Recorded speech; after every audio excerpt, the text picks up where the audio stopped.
दरभंगा के मेला घुमैबा presented by DD Production House, Sakri।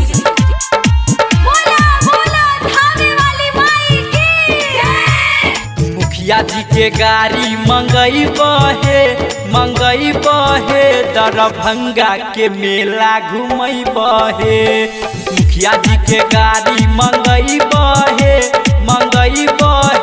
Darbhanga के मेला घुमैबा हे।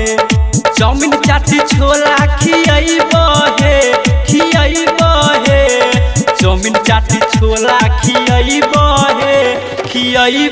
हे दरभंगा के मेला घुमैबा हे। मुखिया जी के गाड़ी मंगैबा हे दरभंगा के मेला घुमैबा हे। डीजे गुड मधुबनी, दरभंगा के मेला घुमैबा हे।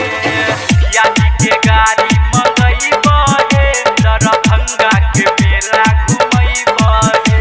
अकराहा के फेमस छै लिट्टी चोखा, सब कुछ खिएबा देबा नहीं धोखा।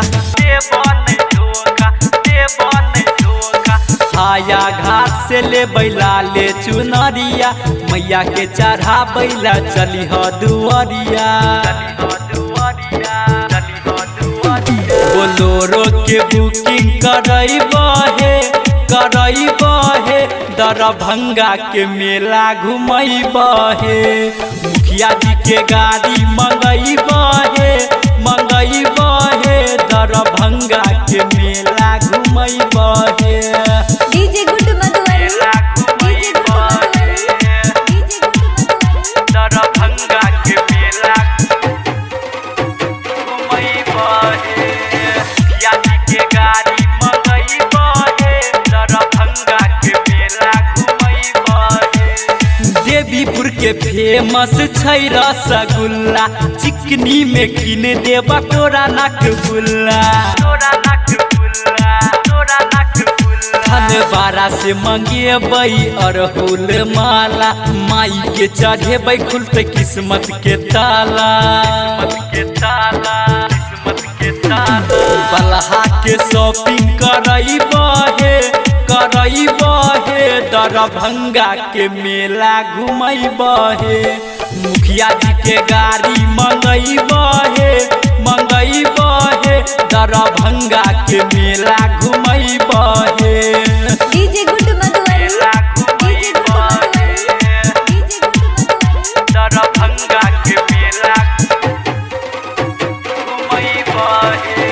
मुखिया जी के गाड़ी मंगैबा हे दरभंगा के मेला घुमैबा हे। हरिनंदन सावरिया के छोरी ह नहीं साथ हे, प्रदीप सावरिया के पकड़ ली हाथ हे। लागल रहै छै भीड़ बड़ा भारी, संगे संगे चली ह माई के दुआरी। सज धज के तैयार रही हे दरभंगा के मेला घुमैबा हे। मुखिया जी के गाड़ी मंगैबा हे दरभंगा के मेला